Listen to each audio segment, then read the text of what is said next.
பாரத ரத்னா விருது இந்தியாவில் உயரிய விருது. அது ஒரு உச்சத்தில் இருக்கக்கூடிய ஒரு விருதுன்னு சொல்லலாம். பாரத ரத்னா சமீபத்தில் அத்வானி கூட அறிவிச்சிருந்தார்கள். அதைத் தொடர்ந்து இன்று வந்து ஒரு 3 நபர்களுக்கு அறிவித்திருக்கார்கள். யாருன்னு பார்த்தீங்கன்னா, சௌத்ரி சரண் சிங் முன்னாள் பிரதமர், பி.வி. நரசிம்மராவ் அவர் முன்னாள் பிரதமராக இருந்தவர், வேளாண் விஞ்ஞானி எம்.எஸ். சுவாமிநாதன், இந்த 3 பேருக்கும் வந்து பாரத ரத்னா விருது அறிவிச்சிருக்காரு. இது தொடர்பாக மோடி அவர்கள் அப்புறம் பாரத பிரதமர் மோடி அவர்கள் சொல்ல போகும்போது என்ன சொல்கிறாருன்னா வந்து, சௌத்ரி சரண் சிங் உத்தரப்பிரதேசத்தை சேர்ந்தவர். அவர் பார்த்தீங்கன்னா வந்து உத்தரப்பிரதேச முதல்வராக இருந்திருக்கார், உள்துறை அமைச்சராக இருந்திருக்கார், பிரதமராக இருந்திருக்கார். அவர் காலகட்டத்தில் தேசத்திற்கான ஒரு உத்வேகத்தை கொடுக்கக்கூடிய அமைப்பை வந்து செயல்பட்டவர்னு சொல்லிட்டு அவரை பற்றி புகழாரம் சொல்கிறாரு. அதுக்கடுத்து வந்து பி.வி. நரசிம்மராவை பற்றி சொல்கிறார். பி.வி.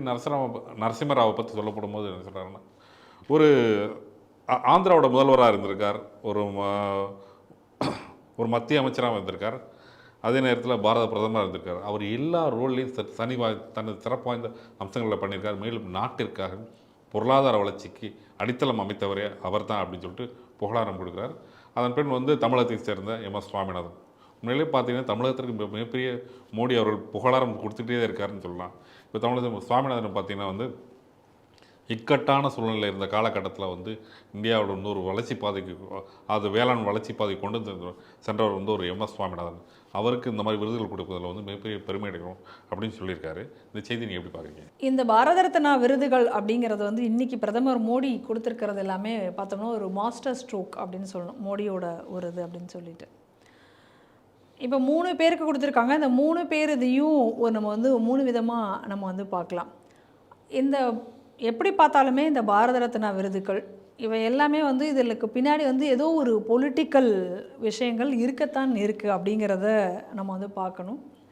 அது எல்லா ஆட்சி காலத்துலேயும் இருக்கக்கூடிய ஒரு விஷயமாக தானே இருக்குது. அதே மாதிரி இதையும் நம்ம பார்க்கலாம்.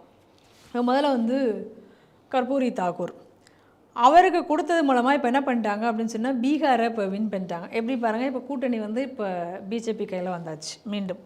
ஸோ இப்போ இனிமேல் பிஜேபி கையில் ஆட்சி வந்தாச்சு, அதை வந்து ஜெயிச்சிட்டார். இப்போ இது ஒரே ஒரு ஸ்ட்ரோக் அதை பண்ணது.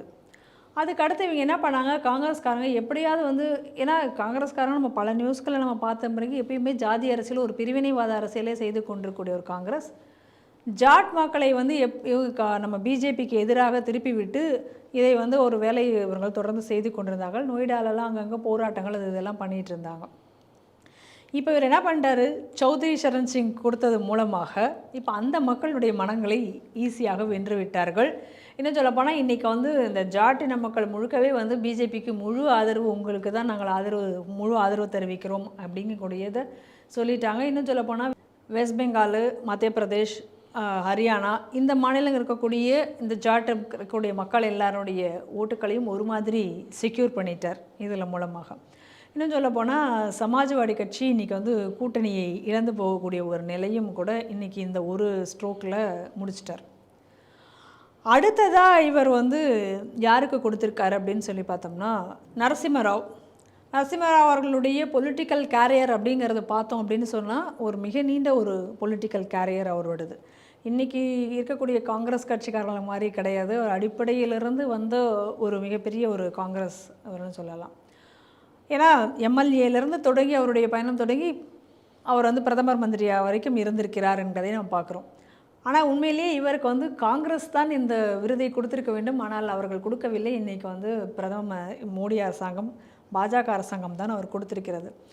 என்ன நரசிம்மராவிடம் இன்னும் நம்ம வந்து சில விஷயங்கள் நம்ம வந்து பார்க்கணும் அப்படின்னு சொன்னால், நரசிம்மராவ் தான் இன்றைக்கி வந்து இருக்கக்கூடிய இந்தியன் எக்கானமி, அதனுடைய வந்து ஒரு மாடர்ன் இந்தியன் எக்கானமி, இன்றைக்கி வந்து ஆர்கிடெக்ட் ஆஃப் இந்தியன் எக்கானமின்னு சொன்னால் நரசிம்மராவ் அவர்களை தான் சொல்லணும். ஏன்னா அதற்கு முன்னாடி வரைக்கும் இந்த கம்யூனிஸ்ட் சோஷியலிஸ்ட் எக்கானமியாக இருந்தது, அதிலிருந்து விடுவித்து லிபரல் எக்கானமியாக ஆக்கினதனுடைய விளைவு தான் இன்றைக்கி வந்து இந்தியாவினுடைய பொருளாதாரம் எந்த அளவுக்கு கொண்டு வந்திருக்க முடிகிறது அப்படின்னா நரசிம்மராவ் தான் காரணம். அன்றைக்கி எதிர்க்கட்சியாக பிஜேபி இருந்த பொழுது கூட இந்த விஷயங்களை ஆதரிக்கத்தான் ஆதரித்தார்கள். சில அன்மைண்ட்ஃபுல் விஷயங்களை மட்டும் எதிர்த்தார்களே தவிர மற்றபடி ஓவரால் விஷயங்களை அன்றைக்கி பிஜேபி எதிர்க்கவில்லை என்பதையும் நம்ம பார்க்கணும். ஆனால் இதே காங்கிரஸ் இந்த நரசிம்மராவ் அவர்களை சிறிது கூட மதிக்கவில்லை என்பதை பார்க்கணும். எப்படி சொல்கிறேன்னா, நரசிம்மராவ் அவர்கள் இறந்த பொழுது காங்கிரஸினுடைய அலுவலகத்துக்கு கூட அவருடைய பூத உடலை எடுத்து செல்வதற்கு அவர்கள் அஞ்சலிக்கு கூட அங்கே வைக்கிறதற்கு காங்கிரஸ் அன்னைக்கு தயாராக இல்லை என்பதை நம்ம பார்க்கிறோம். அந்த அளவுக்கு காங்கிரஸ் வந்து அவங்களுக்கு வந்து அந்த குடும்ப ஆட்சியை தவிர வேறு அதை பற்றி வேறு ஆட்களை பற்றி அவர்களுக்கு கவலை கிடையாது என்பதை நம்ம பார்க்கணும். ஆனால் எதிர்க்கட்சியாக இன்றைக்கி பாஜக இருந்தாலும் கூட யார் அதற்குரிய ஆட்களோ அவர்களுக்கு வந்து பார்த்து பார்த்து இன்றைக்கி வந்து செய்வதில் அப்படி என்பதில் இன்றைக்கி பாஜக. ஏன்னா போன தடவை பார்த்திங்கன்னா பிரணாப் முகர்ஜி அவர்களை கொடுத்தோம். பிரணாப் முகர்ஜிக்கும் காங்கிரஸ்காரர் தான், அவரும் எதிர்கட்சிக்காரர்கள் அப்படின்னு சொல்லிட்டு தங்களுடைய கட்சிக்காரர்கள் தான் கொடுக்கறது அப்படிங்கிறது காங்கிரஸ் இவ்வளவு நாளாக வைத்து கொண்டிருந்த ஒரு ட்ரெண்டு. ஆனால் அதை தாண்டி எதிர்க்கட்சியாக இருந்தாலும் ஒரு சரியான ஆட்களை தேர்ந்தெடுத்து கொடுப்பது அப்படிங்கிறது பாஜக ஆட்சி வந்ததுக்கு அப்புறம் தான் இதையெல்லாம் நடந்திருக்கிறது. காரணம் என்ன, இந்த விருதை இப்படி நம்ம கொடுக்குறோம் அப்படின்னு சொன்னால் நேஷன் ஃபர்ஸ்ட். ஏற்கனவே நான் சொன்ன மாதிரி பிஜேபியினுடைய ஒரு கொள்கை நேஷன் ஃபர்ஸ்ட் அப்ரோச் அப்படிங்கிறது.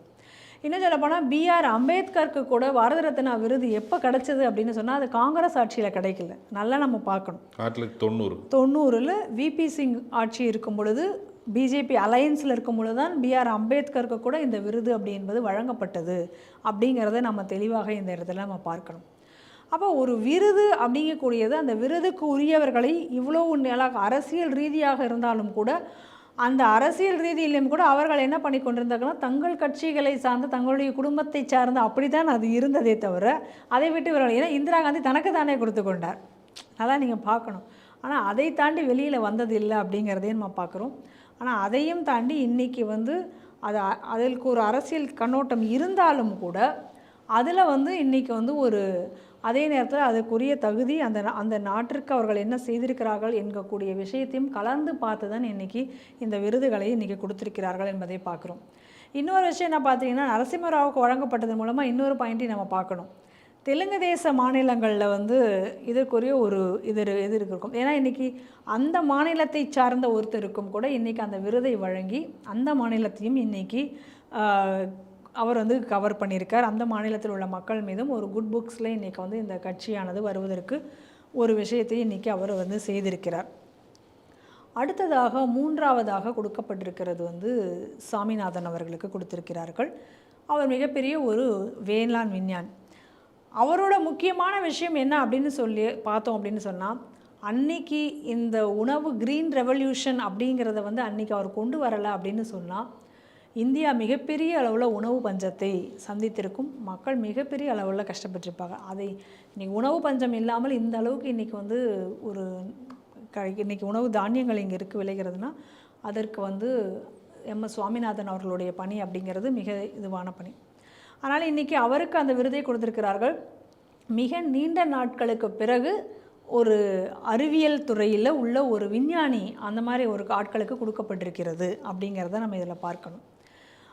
இதில் என்ன நம்ம இந்த இதில் நம்ம என்ன தெரிஞ்சுக்கணும் அப்படின்னா, இது மூலமாக இன்றைக்கி இருக்கக்கூடிய அறிவியல் உலகத்திற்கு இன்றைக்கி பிரதமர் மோடி அவர்கள் கொடுத்துருக்கக்கூடிய மெசேஜ் என்ன அப்படின்னு சொன்னால், இந்த நாட்டிற்காக அந்த அவர்கள் செய்யக்கூடிய ஒரு கண்டுபிடிப்போ இல்லை அவர்கள் செய்யக்கூடிய ஒரு செயல் அப்படிங்கிறது இந்த நாட்டினுடைய வறுமையை ஒழிக்கக்கூடியதாக, இந்த நாட்டினுடைய முன்னேற்றத்திற்கு ஒரு வலுவான ஒரு விஷயமாக இருக்கக்கூடியதாக இருந்தால் அதற்கு உரிய ஒரு விருது அப்படிங்கிறது வழங்கப்படும். அதற்கு உரிய ஒரு மரியாதை என்பது இந்த நாட்டில் இந்த தேசத்தில் அவர்களுக்கு கிடைக்கும் அப்படிங்கக்கூடிய ஒரு செய்தியை வந்து இதன் மூலமாக அவர் அதில் சொல்லியிருக்கிறார். அதனால் இன்றைக்கி வந்து இந்த வழங்கப்பட்டிருக்கக்கூடிய இந்த பாரத ரத்னா விருதுகள் என்பது சரியாக உரியவர்களுக்கு அதற்கு பின்னால் சில அரசியல் கணக்குகள் இருந்தாலும் கூட ஆனால் உரியவர்களுக்கு இன்றைக்கி அது வழங்கப்பட்டிருக்கிறது அப்படிங்கிறத நம்ம பார்க்கணும்.